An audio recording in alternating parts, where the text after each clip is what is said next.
Hello and I welcome you all on keystone classes. तो आपका practice set number 4। इससे पहले हम 3 प्रैक्टिस सेट कर चुके हैं। 3 प्रैक्टिस सेट में से पहले में हमने 10 क्वेश्चन करे थे, सेकंड में हमने 20 करे थे, थर्ड में हमने 10 करे थे और फोर्थ में हम फिर से एक बार 20 क्वेश्चंस इस वाले प्रैक्टिस सेट में करेंगे। किस किस के लिए हेल्पफुल होने वाला है? जो भी आपके 2025 में पीजीटी टीजीटी अगर पीआरटी होता है तो वो, स्पेशल एजुकेटर दास 4 या दास 2 के जो भी एग्जाम्स आपके इन फ्यूचर डीएसएसबी में होते हैं उन सब के लिए आपके लिए हेल्पफुल होगा।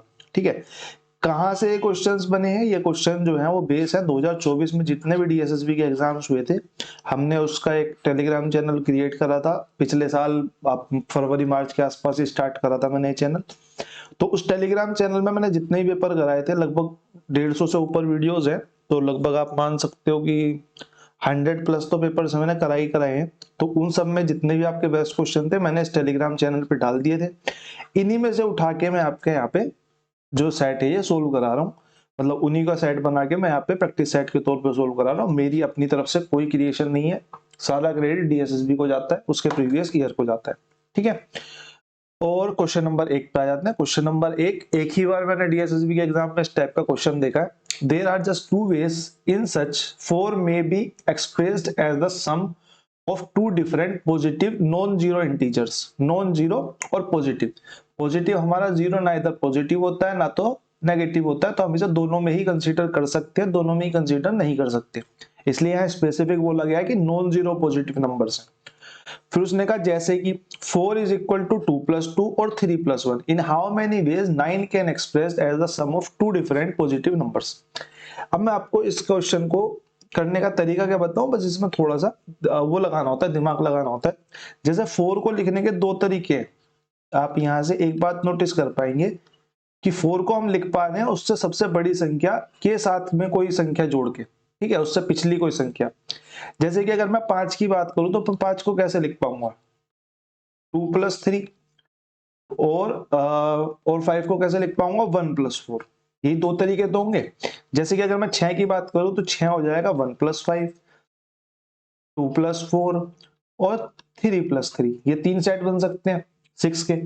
आप यहाँ पे नोटिस करोगे जैसे कि 4 है, 4 अगर मैं जोड़े बना रहा हूं तो 2 जोड़े बन रहे हैं। 5 है, 5 को अगर मैं जोड़े बना रहा हूं तो 2 से डिवाइड करके तो 2.5 आता है, तो इसमें भी 2 जोड़े बन रहे हैं। 6 में अगर मैं 2 से डिवाइड करता हूं तो 6 में 3 जोड़े बन रहे हैं। ठीक है, ये इसका एक करने का तरीका हो सकता है। इसी तरीके से अगर मैं 7 की बात करूं तो 7 में भी 3 जोड़े बनेंगे, क्योंकि उसका हाफ 3.5 होगा। तो आप करके देख सकते हो। इसी तरीके से 9, क्योंकि एक इवन ओड नंबर है, 2 से डिवाइड होकर 4.5 आएगा, तो इसमें भी 4 ही जोड़े बनेंगे। 4 जोड़े कैसे बनेंगे मैं आपको दिखा देता हूँ। जैसे कि एक बनेगा 1 और 8 का, एक जोड़ा बनेगा 2 और 7 का, एक जोड़ा बनेगा 3 और 6 का, एक जोड़ा बनेगा 4 का और 5 का, और बस यही जोड़े बनेंगे। अब इसके बाद क्या होगा? रिपीटेशन स्टार्ट हो जाएगा। ये 4 वाला है, यहाँ पे अगर मैं संख्या को बढ़ाऊंगा तो ये 5 और 4 हो जाएगा, ये सेम हो जाएगा। इसी तरीके से अगर मैं 5 की जगह 6 लिखता हूं तो 6+3 जोड़ा बनेगा और वो यहाँ पे रिपीटेशन स्टार्ट हो जाएगा। ठीक है, इस तरीके से आप इस क्वेश्चन को, अगर आपके पास आ जाता है कि 37 के जोड़े बनाओ, तो आप इस तरीके से जोड़े मत लिखने बैठ जाना। पूरे इस समझाने का पर्पज ये था।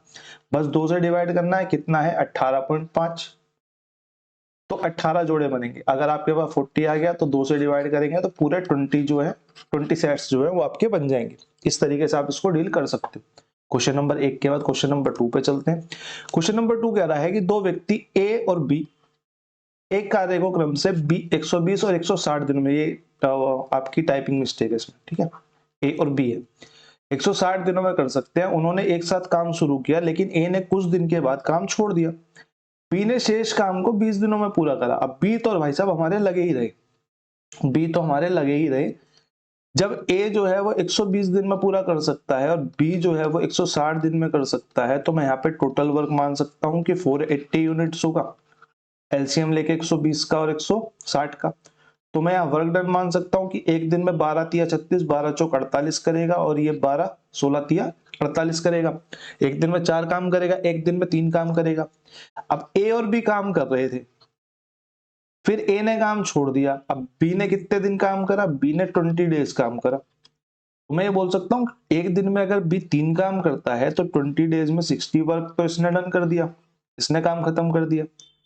60 अगर इसने काम खत्म कर दिया तो बचा हुआ 420 काम किसने करा होगा, 420 काम ए और बी ने करा होगा। और ए और बी कितना काम करते हैं एक दिन में, एक दिन में 4 और 3 7 काम करते हैं। तो मैं ये कह सकता हूँ 420 अगर ए और बी ने करा होगा मिलके काम, तो 420 काम को कितने दिन में निपटा लिया होगा, 7 6 42 60 डेज में। अब मेरे से पूछ क्या रहा है, मेरे से पूछ रहा है ए ने कितने दिन के बाद छुट्टी ली। ए ने कितने दिन के बाद छुट्टी ली, ए और बी ने 60 दिन मिलकर काम करा, उसके बाद वो चला गया, यानी कि ए ने 60 दिन के बाद जो है वो छुट्टी ले ली। क्वेश्चन नंबर 2 के बाद क्वेश्चन नंबर 3 पे चलते हैं। In a flight 750 kilometres an aircraft slow down due to the bad weather, bad weather की वजह से एयरक्राफ्ट जो है वो स्लो डाउन हो जाता है। डिस्टेंस मेरे को यहाँ पे कितना दिया हुआ है, 750 दिया हुआ है। It's average speed of the trip for the trip was reduced by 250 km per hour and the time of flight is increased by 30 minutes. The duration of the flight is, इस टाइप का question हमने पहली वाली class में भी करा था, पहली वाली में दूसरी वाली में करा था। तब हमने इसको ऑप्शन से उठा के करना स्टार्ट करा था और अब हम इसे ऑप्शन से उठा के तो नहीं, अब इसका जो प्रॉपर वे है अब हम उसे देख लेते हैं, इसका प्रॉपर वे कैसा होगा। यहाँ पे हम मान लेते हैं कि लेट स्पीड जो है वो x किलोमीटर पर आवर है। अब जब स्पीड रिड्यूस हो गई 250 किलोमीटर पर आवर, तो सेकंड स्पीड की अगर मैं बात करूं या रिड्यूस्ड स्पीड की अगर मैं बात करूं तो वो x माइनस में 250 किलोमीटर पर आवर हो जाएगी। अब क्या हो रहा है, जब स्पीड x थी और x माइनस 250 थी तब क्या हो रहा था, 30 मिनट की वृद्धि हो रही थी, यानी कि 1/2 आवर्स जो है ज्यादा लग रहा था। कब ज्यादा लग रहा था, जब स्पीड x माइनस 250 किलोमीटर हो जाती है। किससे ज्यादा लग रहा था, जब स्पीड जो है वो x किलोमीटर पर आवर होती है।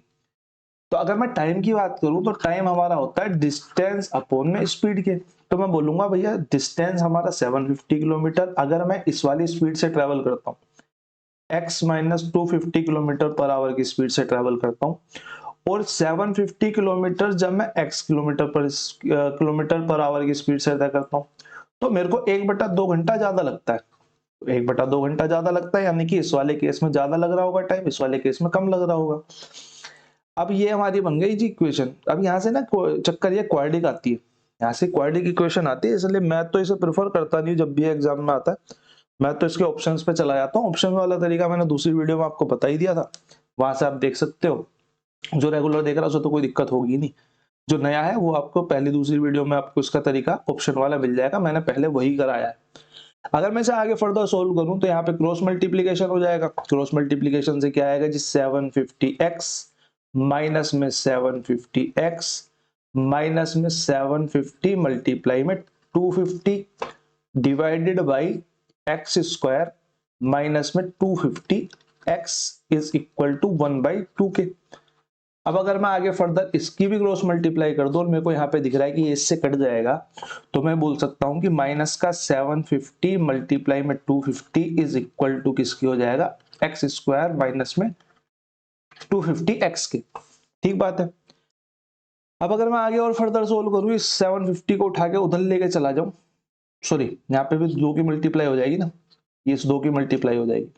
तो मैं ये बोल सकता हूं कि अगर मैं इसको पूरे को उठा के उधर लेके चला जाता हूं तो ये मेरे पास मिलके आ जाएगा x square minus 250x minus 750 multiply में से 500 बोल देते हैं। मैंने 500 क्यों बोला, क्योंकि जब हम इसके बोलेंगे फैक्टर्स लेंगे तो इसकी मल्टीप्लाई होके ये आना चाहिए। अब 750 में से 500 घटाएंगे 250 बच जाता है। तो यहां से अगर मैं इसके फैक्टर लूं तो मेरे पास आ जाएगा एक्स स्क्वायर। फैक्टर लेने तो सबको मेरे हिसाब से आते होंगे, ये तो बेसिक है, बहुत बेसिक है, फैक्टर लेने क्या ही सिखाऊं।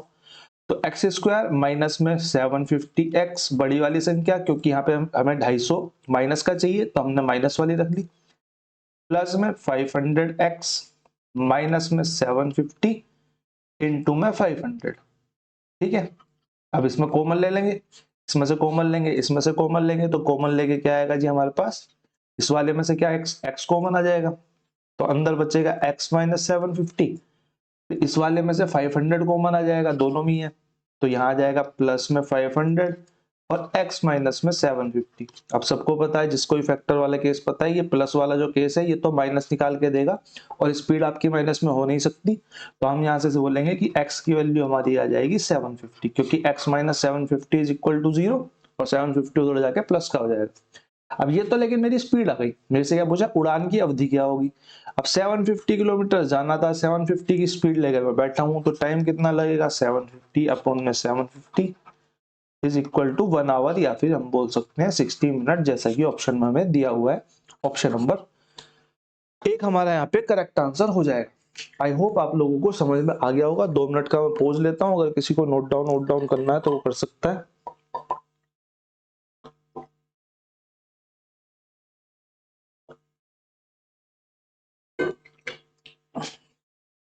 पोज करके कर लेना, नोट डाउन वगैरह करना हो।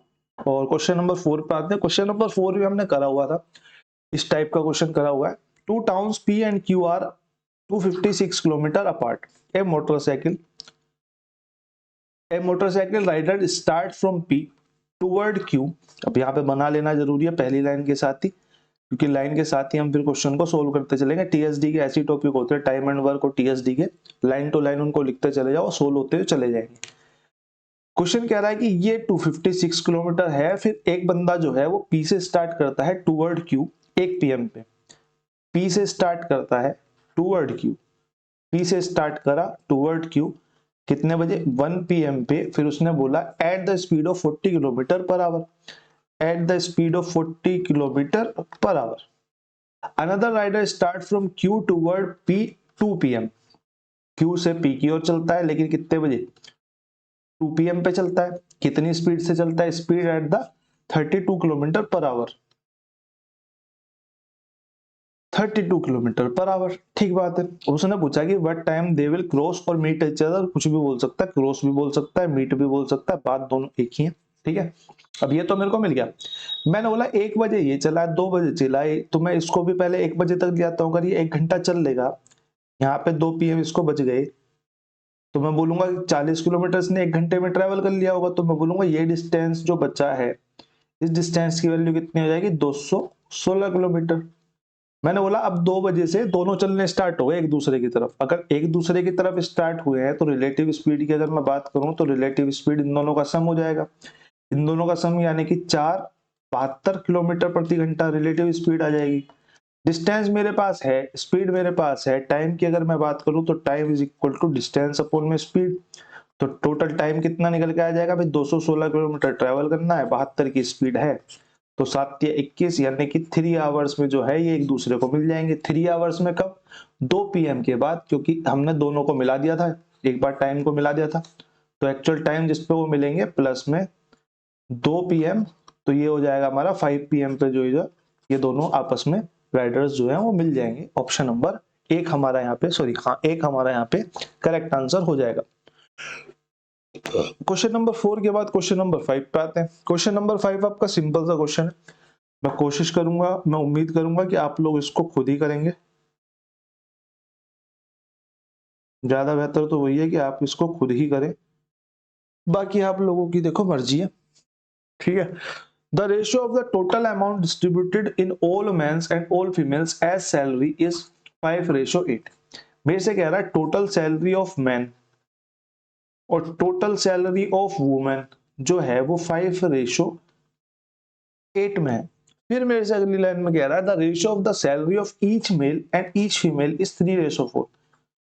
ईच मेल और ईच फीमेल की जो सैलरी का रेशियो है वो 3:4 है। फिर मेरे से कह रहा है find the ratio of number of males and females. अब नंबर ऑफ रेशियो ज्ञात करना है मेल्स और फीमेल्स का। अगर मैं टोटल सैलरी की बात करूं तो टोटल सैलरी हमारी होती क्या है, टोटल सैलरी होती है इंडिविजुअल सैलरी मल्टीप्लाई में टोटल मैन, यही तो होती है। मेरे से पूछा पुरुषों और महिलाओं की संख्या ज्ञात करूं, यानी कि टोटल मेल। अगर मैं टोटल सैलरी ऑफ फीमेल देखूं, टोटल सैलरी ऑफ फीमेल देखूं, यहाँ मेल देखूं, इंडिविजुअल सैलरी और फीमेल और मल्टीप्लाई बाई टोटल फीमेल, यही तो होगी। अगर मेरे को यहाँ से सिर्फ टोटल मेल और टोटल फीमेल्स का रेशियो चाहिए तो मैं इसको पूरे को नीचे ले आता हूं, यानी कि मैं बोलूंगा भैया total salary of mail divided by individual salary of mail. ये रेशो हो जाएगा किसका, total salary of female upon में इंडिविजुअल सैलरी ऑफ फीमेल का। ये हमारा आ जाएगा सही, ये हमारा जी आंसर आ जाएगा। बस यही उठा के रखना है। Total male salary of male कितनी है, 5 है। इंडिविजुअल सैलरी ऑफ मेल कितनी है, 3 है, डिवाइडेड बाई 3, रेशो ले लेते हैं। टोटल सैलरी ऑफ फीमेल कितनी है, 8 है। इंडिविजुअल सैलरी ऑफ फीमेल कितनी है, 4 है। काट देते हैं, 4 दूनी 8, 3 दूनी 6, यानी कि 5:6 आ जाएगा हमारा टोटल मेल, टोटल मेल और टोटल फीमेल का। ठीक है, ये नंबर्स का रेशो आ गया हमारा। क्वेश्चन नंबर 5 के बाद क्वेश्चन नंबर 6 पे चलते हैं। ऑप्शन नंबर हमारा 4 यहाँ पे करेक्ट हो जाता है। क्वेश्चन नंबर 6 हमारा क्या है, 1/4 of circular pizza of diameter 18 centimetre was removed from the whole pizza. एक बात बताओ, अगर 1/4 पिज्जा आपने रिमूव कर दिया, यानी कि 3/4 पार्ट बचा, 1/4 पार्ट रिमूव कर दिया, ये तो आपको देखते ही पता चल जाना चाहिए। फिर उसके बाद ये कह रहा है डायमीटर 19 है, तो मेरे को यहां से देखते ही पता चल जाना चाहिए कि रेडियस जो है वो आपकी 9 सेंटीमीटर होगी। What is the parameter of the remaining pizza. अब जो पैरामीटर, जो रिमेनिंग पिज्जा बचा उसका पैरामीटर कितना होगा। रिमेनिंग पिज्जा जो बचा, मैं इसको अगर ड्रॉ करना चाहूं तो भाई ये सर्कल होगा। इस सर्कल में से ये पार्ट हमने कट कर दिया, ये पार्ट हमने कट कर दिया, इस पार्ट को निकाल देते हैं। तो मैं एक बड़ा सर्कल अगर ड्रॉ करूं ऐसे, और मैं बोलूं ये हमारी ये रेडियस है, ये रेडियस है, और ये वाला पार्ट जो है वो रिमूव हो गया, तो इतना हिस्सा तो बचा। रेडियस इस केस में 9 है, 9 है, पूरे हिस्से का 3/4 बचा है। अगर मैं पैरामीटर की बात करूं, रिमेनिंग पार्ट के पैरामीटर की बात करूं, तो वो क्या होगा, वो होगा हमारा होगा रिमेनिंग पार्ट कितना बचा भाई, 1/4 तो अलग कर दिया, तो 3/4 बचा। और हमारा पैरामीटर का फॉर्मूला क्या होता है, 2πr, 3/4 ऑफ 2πr प्लस में, क्योंकि यहाँ पे दो रेडियस ये जो है, ये रेडियस जो है ये ऐड हो गई, तो यहाँ पे 2r और ऐड कर देंगे बस। ठीक बात है, 2 से 2 काट देते हैं। ठीक है, 2 से 2 काट देते हैं। आगे अगर मैं देखूं इसको, तो ये बच गया हमारा जी 3/2πr प्लस में 2r। तो मैं यहाँ से r कॉमन ले लेता हूँ। r अगर मैं कॉमन लेता हूँ तो अंदर क्या बचता है, 3/2, पाई की वैल्यू हो गई जी हमारी 22/7 प्लस में 2।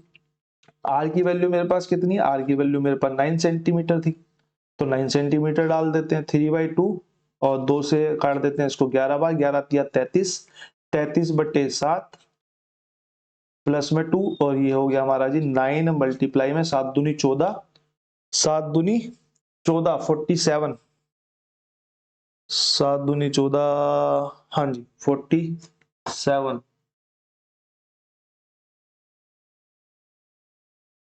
ये हो गया 9 इंटू 47 और डिवाइडेड बाई 7। ठीक है, इसको अगर मैं मल्टीप्लाई करूंगा तो ये हमारा कितना हो जाएगा, ये हमारा हो जाएगा 423 डिवाइडेड बाई 7, और 7 से काटेंगे तो 7 2 7 49 हो जाएगा, ज्यादा 7 6 42, पूरा कट गया जी। तो 60 पॉइंट समथिंग आएगा, जो कि हमें एक ही ऑप्शन में दिख रहा है, तो इससे आगे कैलकुलेशन करने की नीड हमें कोई है नहीं। ऑप्शन नंबर 1 हमारा यहाँ पे करेक्ट आंसर हो जाएगा। क्वेश्चन नंबर 6 के बाद क्वेश्चन नंबर 7 पे चलते हैं। क्वेश्चन नंबर 7 जो है वो हमारा ट्रू डिस्काउंट के ऊपर क्वेश्चन है। एक बैंकर डिस्काउंट के ऊपर हम क्वेश्चन देख चुके हैं, और बैंकर डिस्काउंट जो बेस होता है वो हमारा ट्रू डिस्काउंट के ऊपर होता है। ठीक है, लेकिन अब ट्रू डिस्काउंट होता है क्या है, तो ट्रू डिस्काउंट जो है वो हमारा अमाउंट पे कैलकुलेट होता है। ट्रू डिस्काउंट जो हमारा कैलकुलेट होता है वो हमारा अमाउंट पे कैलकुलेट होता है,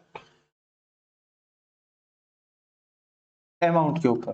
और ट्रू डिस्काउंट का एक डायरेक्ट फॉर्मूला जो हमारा होता है वो हमारा होता है amount into rate into time divided by 100 plus में रेट इनटू टाइम। ठीक है, अब इस क्वेश्चन को पढ़ लेते हैं। The true discount on ₹2478 due.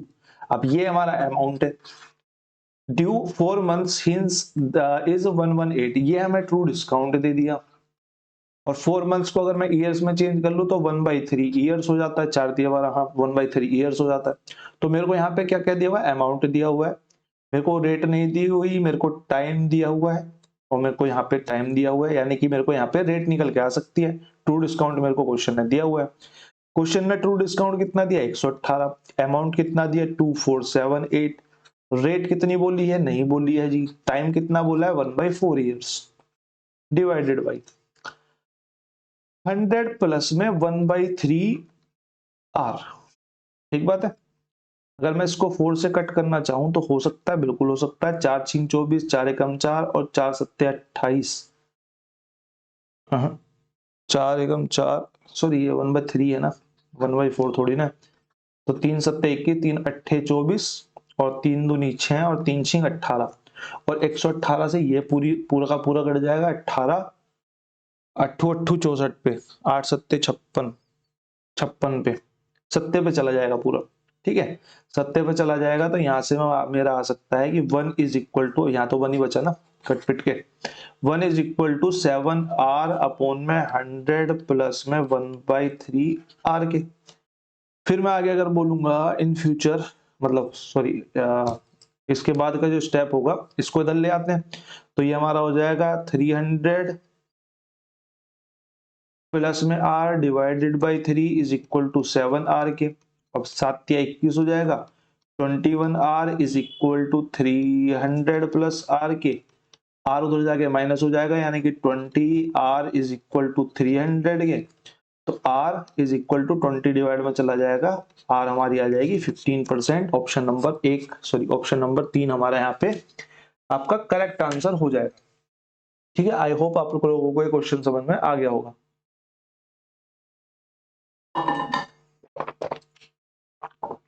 Question number 7 के बाद क्वेश्चन नंबर 8 पे चलते हैं। क्वेश्चन नंबर 8 क्या कह रहा है, the area of a square and rectangles are equal. Area जो है एक स्क्वायर का और एक रेक्टेंगल का जो है वो इक्वल है। स्क्वायर को स्क्वायर की शेप का बना लेते हैं, रेक्टेंगल को जी रेक्टेंगल की शेप का बना लेते हैं। थोड़ा सा बन जाए तो, थोड़ा सा तो बन गया है, ये थोड़ा टेढ़ा हो गया यहाँ से। The length of the rectangle is greater than the length of any side of the square by 5 centimetre.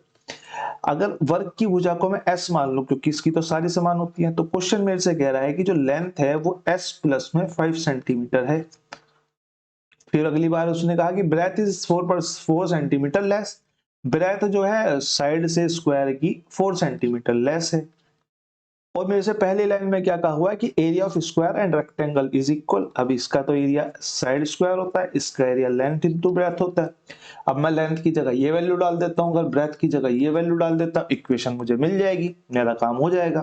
तो side square is equal to S plus में 5 मल्टीप्लाई में एस माइनस में 4, और जी side square is equal to side square minus में 4s plus में 5s और minus का 20। साइड स्क्वायर यहाँ पे प्लस किया, यहाँ पे प्लस किया, कैंसिल आउट हो जाएंगी। यहां से बचेगा जी एक s और ये माइनस का 20 को हम इधर ले जाते हैं, तो ये हो जाएगा जी हमारा 20 इज इक्वल टू s के। साइड जो है वो हमारी कितनी आ गई, साइड हमारी जी यहाँ से हमारी 20 मिल गई। अगर हमें साइड यहाँ से 20 मिल गई है तो लेंथ कितनी हो जाएगी, लेंथ हो जाएगी जी 25। ब्रेथ जी कितनी हो जाएगी, ब्रेथ हो जाएगी हमारी 16 सेंटीमीटर। क्वेश्चन ने हमसे क्या पूछा, आयत का परिमाप पूछा है। आयत का परिमाप क्या होता है, आयत का परिमाप होता है 2l प्लस बी, और 2l प्लस बी में वैल्यू डाल दो, कितनी आ गई जी 25 प्लस में 16, 25 प्लस में 16 कितना होता है 41। तो 2 मल्टीप्लाई में 41 इज इक्वल टू 82 सेंटीमीटर हमारा यहाँ पे करेक्ट आंसर आ जाएगा। ऑप्शन नंबर कितना जी, ऑप्शन नंबर 3। ऑप्शन नंबर 3 हमारा यहाँ पे करेक्ट आंसर आ जाएगा। क्वेश्चन नंबर 8 आई होप आप लोगों को समझ में आ गया होगा। सिंपल क्वेश्चन था, ज्यादा कुछ नहीं था, बस फिगर्स को बनाने की देर थी, बाकी तो सब सिंपल ही था।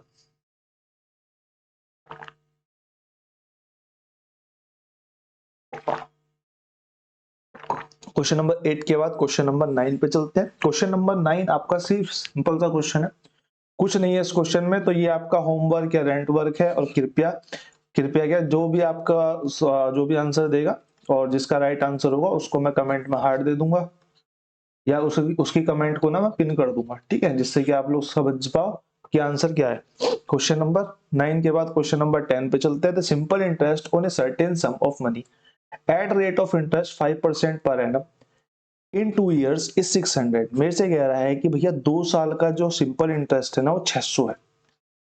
तो मैंने पहली लाइन को पढ़ते ही ये डिटरमाइन कर लिया कि पहले साल इसको 300 मिला होगा, दूसरे साल इसको 300 मिला होगा क्योंकि ऐसा ही बराबर होता है।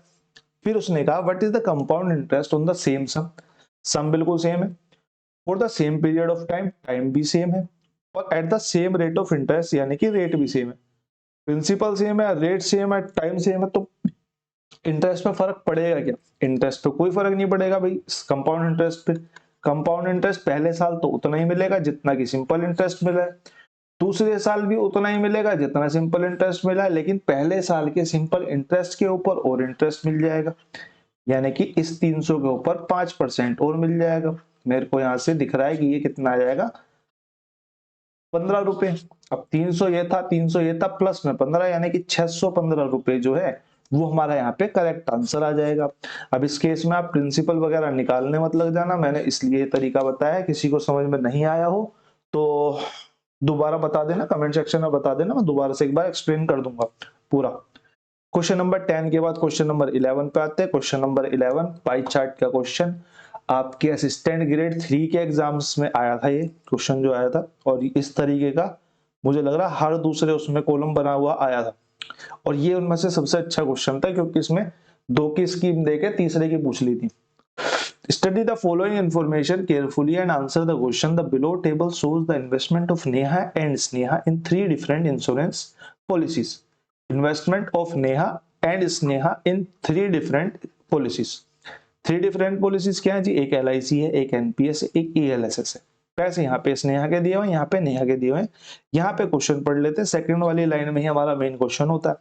If the investment of Priya in ELSS, अब प्रिया तो यहाँ पे है ही नहीं, तो प्रिया इन ELSS इसने बोला is 50% of the average investment of Sneha in NPS and LIC। अब स्नेहा की NPS और LIC में जो इन्वेस्टमेंट है वो ये है। मैंने बोला ये है, तो अगर मैं इसके टोटल की बात करूं, यही कर लूंगा, टोटल यही कर लेते हैं, 0 0 और एक और 0 और एक 6 और एक 5, ये। अब इसके भी एवरेज की यानी कि 56000 का एवरेज यानी कि कितना हो गया जी हमारा, ये हमारा हो गया 28,000 का 50% है, उसका भी 50% है, यानी कि 28,000 का 50% क्या हो जाएगा जी, इसका आधा ही हो जाएगा, जाहिर सी बात है, यानी कि 14,000 हमारा यहाँ पे करेक्ट आंसर आ जाएगा। ऑप्शन नंबर 2 हमारा यहाँ पे करेक्ट आंसर हो जाएगा। क्वेश्चन नंबर 11 आपका कंप्लीट हो गया। क्वेश्चन नंबर 12 की तरफ चलते हैं। क्वेश्चन नंबर 12 आपका थोड़ा सा लैंग्वेज में घुमाने वाला क्वेश्चन है, इसकी लैंग्वेज थोड़ी सी सख्त है, मतलब क्वेश्चन ज्यादा टफ नहीं है लेकिन लैंग्वेज थोड़ी सी टफ है, हल्की सी घुमा देती है। In a certain school, 37% of the students are below 10 years of age. Below 10 years यानी कि हम मार्क कर लेते हैं -10 years से। ये जो है बच्चे वो 37% है। क्वेश्चन ने मुझे पहली लाइन में ये सीधी सीधी इंफॉर्मेशन दे दी।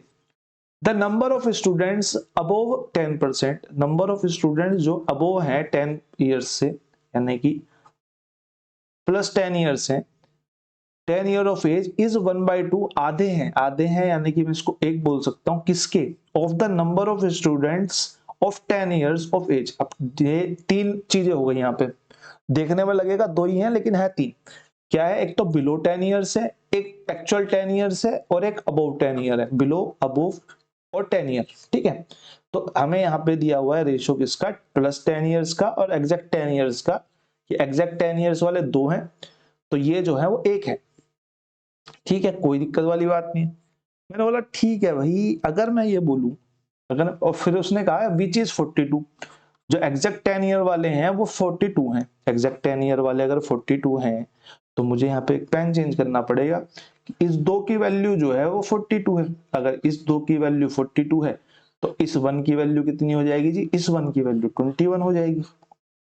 ठीक है, 2 की वैल्यू अगर 42 है तो 21 का मल्टीपल है, तो इसको भी 21 का मल्टीपल बना लेते हैं क्योंकि ये तो रेशो है। तो 10 साल से ऊपर के कितने हो गए जी हमारे, 21 हो गए, 10 साल के 42 हो गए। लेकिन उसने बोला स्कूल के छात्रों की कुल संख्या जो है वो कितनी होगी।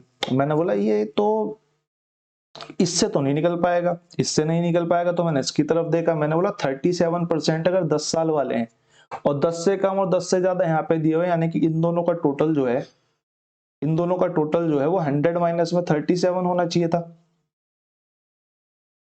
यानी कि 63 होना चाहिए था, 63%।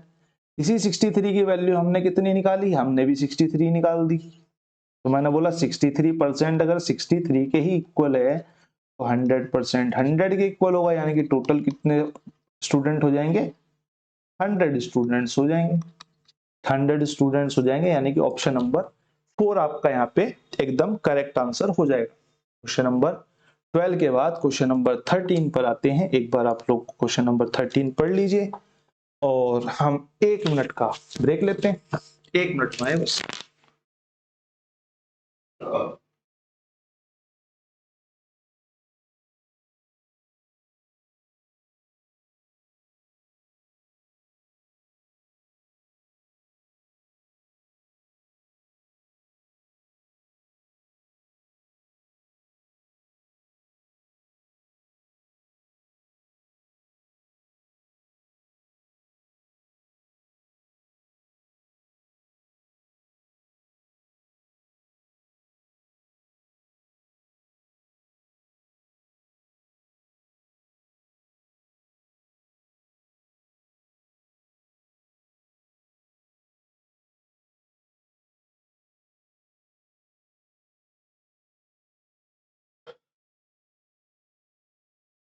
आई होप कि आप लोगों ने क्वेश्चन ठीक से पढ़ लिया होगा। A girl wants to make a square shaped figure from a circular wire radius 84 centimetre. क्या बनाना चाहती है, एक स्क्वायर शेप फिगर बनाना चाहती है, किससे, सर्कुलर वायर से।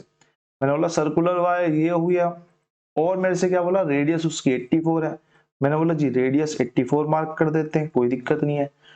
और बनाना क्या है, इसको स्क्वायर शेप फिगर बनाने, यानी कि जिसकी सारी साइड जो है वो आपस में बराबर होती हैं। अभी स्क्वायर पढ़ा था हमने पिछले अभी 4-5 क्वेश्चन पहले ही। वर्क की बुझाई याद करो भाई, अगर मेरे को शेप बनानी है तार से, तो यानी कि मैं पैरामीटर ऑफ सर्कल को चेंज करता हूँ, किसमें, पैरामीटर ऑफ स्क्वायर में। पैरामीटर ऑफ सर्कल हमारा कितना होता है, 2πr, वो पिज्जा वाले क्वेश्चन में भी पढ़ा था हमने, 2πr। और इस ये इक्वल हो जाएगा किसके, पैरामीटर ऑफ स्क्वायर, यानी कि 4 साइड के इक्वल हो जाएगा।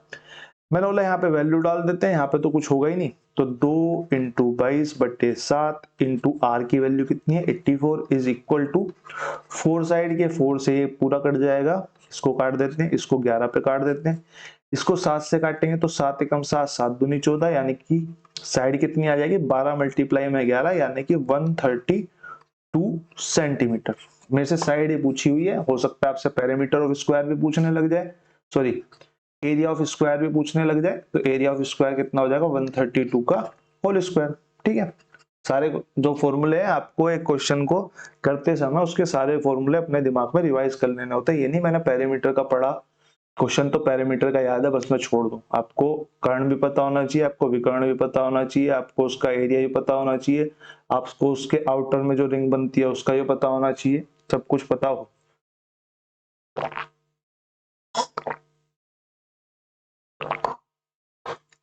क्वेश्चन नंबर 14 पे आते हैं।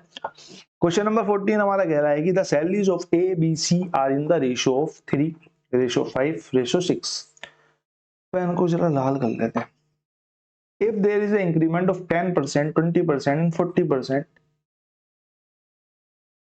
respectively in their salary, then what will be the new ratio of their salaries? अब मेरे से न्यू रेशियो जो है वो पूछा है। अगर मेरे से न्यू रेशियो पूछा है तो मैं इसको इजीली कर सकता हूँ, मुझे नहीं लगता इस क्वेश्चन में कोई दिक्कत होगी। तो ये आपका सेकंड क्वेश्चन है जो आपके होमवर्क में है।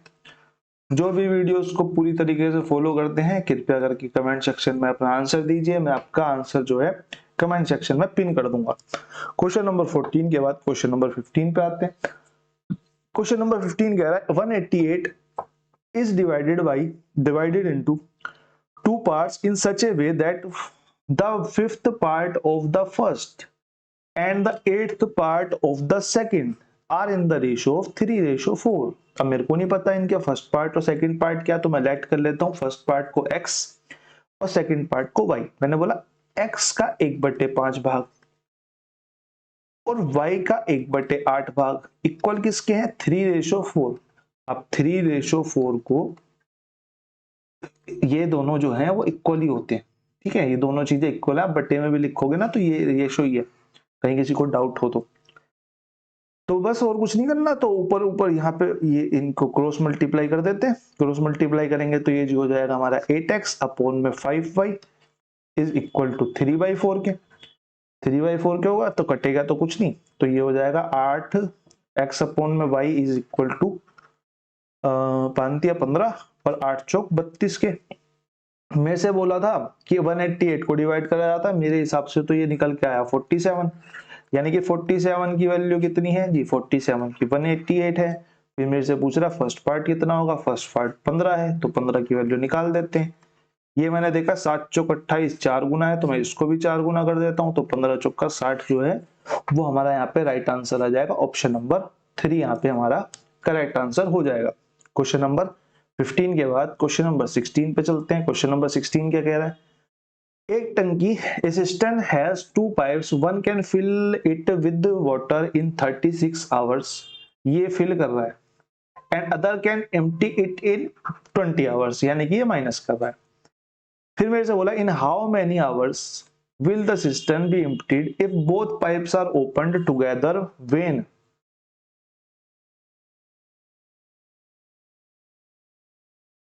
1/5, ये पता नहीं ये कैसा निशान आ गया, 1/5 of the system is already, एक सेकेंड देना मेरे को, 1/5 of the system is already filled with water. Okay, ये मैं देख लेता हूँ पर कहीं इसमें करेक्शन तो नहीं है, क्योंकि इससे तो पूरा क्वेश्चन ही चेंज हो जाएगा ना। 1/5 है यहाँ पे, क्वेश्चन मार्क पता नहीं गलती से आ गया, हिंदी में ठीक है।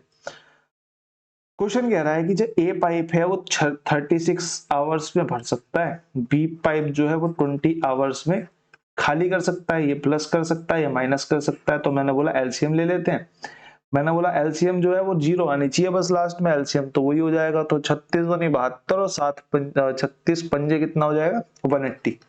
तो मैंने मान लिया कि टोटल जो टैंक है, टोटल टैंक वो 180 का है, तो 36 से ये प्लस का कितना काम करेगा 5 काम करेगा, ये माइनस का कितना काम करेगा 8 काम करेगा, माइनस का 8, तो माइनस का 8 करेगा। अब उसने क्वेश्चन में बोला कि जब टंकी 1/5 भरी हुई है, 180 तो टोटल है, इसकी 1/5 कितनी हो गई 180 की 1/5, तो दोनों टंकियों को खोल दिया जाता है। दोनों टंकियों को अगर खोल देंगे तो कितना काम होगा, माइनस का 3 काम होगा।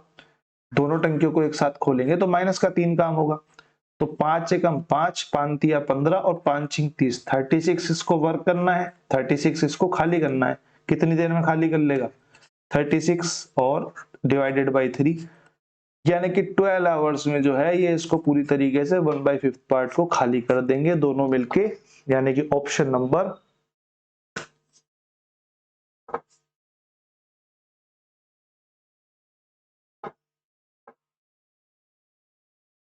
Sorry sorry sorry sorry sorry sorry sorry ये तो 9 आएगा ना, ये 8 कहां से आ गया, ऑप्शन था तो मैं गलत भी निकाल रहा था, पता नहीं एकदम से निगाह पड़ गई, वरना फिर को कमेंट सेक्शन में आंसर तो कोई नहीं बताएगा लेकिन गलती जरूर नोट डाउन कर लेते हैं।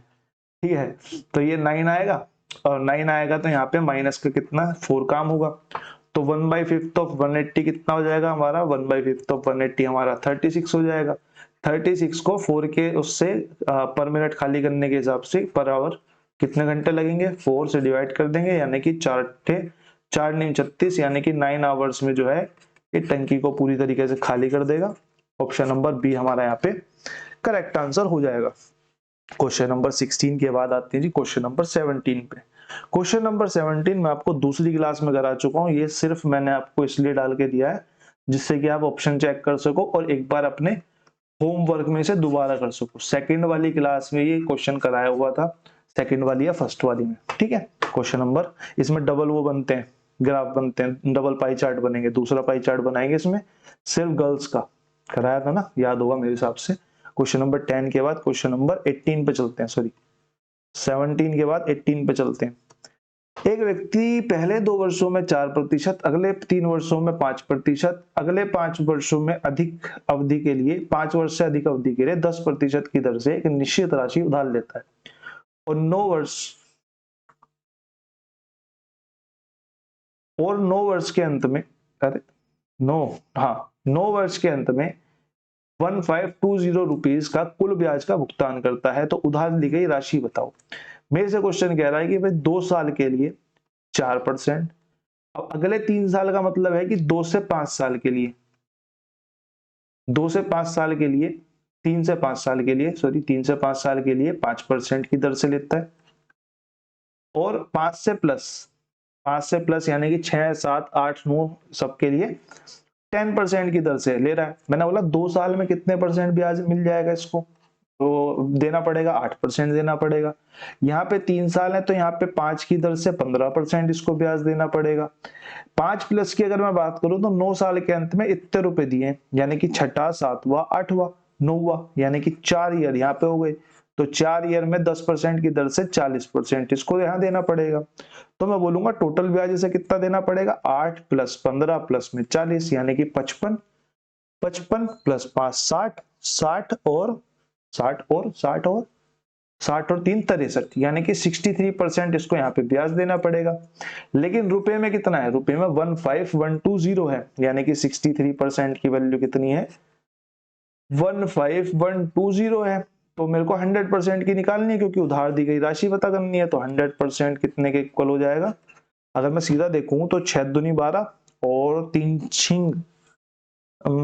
चौक 12, 6 दूनी 12, 3 चौक 12,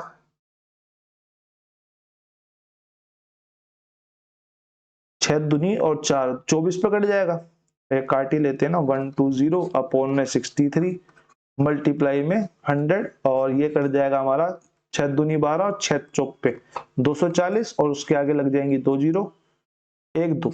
ये हमारा राइट आंसर आ जाएगा ऑप्शन नंबर 3। बहुत पुराना क्वेश्चन है, बहुत इनफेमस तो नहीं कहूंगा, पर हाँ लोगों के दिमाग से निकल जाता है।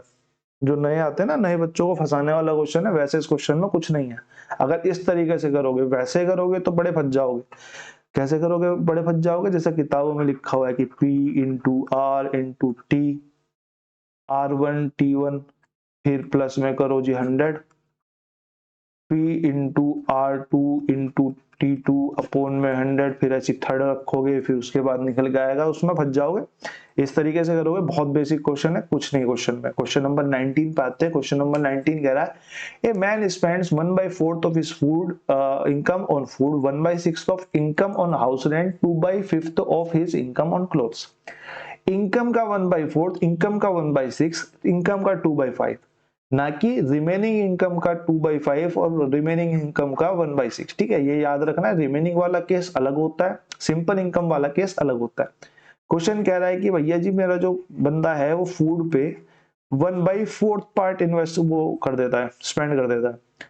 फिर वो कह रहा है कि जो हाउस रेंट पे वो 1/6 पार्ट स्पेंड कर देता है। फिर एक बचा हुआ 2/5 पार्ट जो है वो क्लॉथ पे स्पेंड कर देता है। फिर उसके पास रिमेनिंग जो बचते हैं, उसके पास रिमेनिंग 990 रुपीज बचते हैं, 990 रुपीज बचते हैं। तो मैंने बोला मेरे को तो पता नहीं ना, क्वेश्चन ने दिया हुआ है, तो मैं लेट कर लेता हूँ, मैं लेट ऐसी वो कर लेता हूँ जो तीनों का एलसीएम हो, नीचे वाले तीनों का, जिससे ही काटने में मुझे आसानी हो। मैंने बोला काटने में आसानी हो तो एक काम करो, इनका मल्टीपल ही ले लो, 6 पंजे 30, 4 तिया 12। मैंने लेट कर लिया कि टोटल जो उसके पास सैलरी थी 120 थी, 120 का 1/4 यानी कि 30 तो उसने यहाँ पे खर्च कर दिया, 120 का 1/6 यानी कि 20 उसने यहाँ पे खर्च कर दिया, और 120 का 2/5 यानी कि 5 दूनी 10, 5 चौक 20, 24 दूनी 48 उसने यहाँ पे खर्च कर दिया। तो मैं ये कहूंगा, तो मैं क्वेश्चन से ये कहूंगा कि भैया 30, 20 और 48 तो इसने खर्च कर दिए, यानी कि कितने खर्च कर दिए, 98 खर्च कर दिए। टोटल इस भाई साहब के पास थे 120, 120 में से 98 खर्च कर दिए। तो मैं ये बोल सकता हूँ कि 22 इसके पास रिमेनिंग बचना चाहिए था, लेकिन इसके पास रिमेनिंग कितना बचा, 990, यानी कि 22 की वैल्यू कितनी है, 990 मेरे से आय पूछी हुई है, यानी कि मैंने लेट कितनी करी थी 120, यानी कि 120 की वैल्यू पूछी हुई है। तो कर देते हैं जी 990 डिवाइडेड बाई 22 इंटू 120, 11 से काटेंगे 902, और ये हो जाएगा जी 2 6 12 60 और 9 6 54, यानी कि 5400 हमारा यहाँ पे राइट आंसर आ जाएगा। ऑप्शन नंबर 3, ऑप्शन नंबर 3 हमारा यहाँ पे करेक्ट आंसर हो जाएगा। क्लास मेरे हिसाब से 1 घंटे से ऊपर की जाएगी ये वाली। क्वेश्चन नंबर 19 के बाद क्वेश्चन नंबर 20 पे आते हैं। क्वेश्चन नंबर 20 एलसीएम एचसीएफ का अभी तक की क्लास का पहला क्वेश्चन। अभी तक मेरे हिसाब से एलसीएम एचसीएफ का कोई क्वेश्चन नहीं आया है, ठीक है। क्वेश्चन कह रहा है let n be the greatest number that will divided 120, 620 and 720 leaving the same remainder each case। leaving the same remainder each case वाला जो केस है ये भाई साहब हमारा बहुत खतरनाक वाला केस है। इसका टाइप है ये पूरा एक सिंपल टाइप है। इसमें हमें कुछ नहीं करना होता, जब भी आपका रिमाइंडर सेम बच रहा हो ईच केस में तो हमें कुछ नहीं करना, सबसे बड़ी संख्या लिखनी है जी 720, फिर 720, फिर उससे छोटी लिखनी है 620, इससे छोटी संख्या इसमें से घटा दो यानी कि 620, इससे छोटी संख्या यानी कि 120 और 620 से छोटी संख्या यानी कि 120। अब जो ये आपका बचेगा, कितना बच गया जी 600, कितना बच गया जी 500 और कितना बच गया जी 100। अब हमें जो एलसीएम लेना है, सॉरी एचसीएफ लेना है, वो इसका लेना है।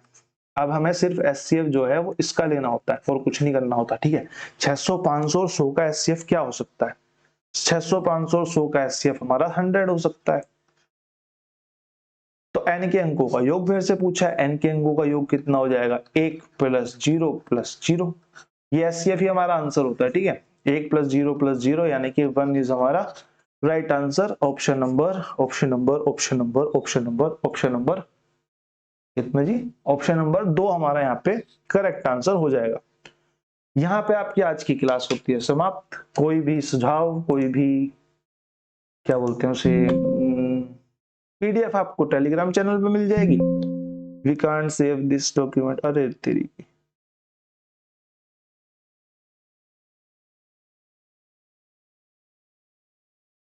ठीक है। पीडीएफ आपको टेलीग्राम चैनल पे मिल जाएगी और बाकी हम लोग मिलते रहेंगे। धन्यवाद।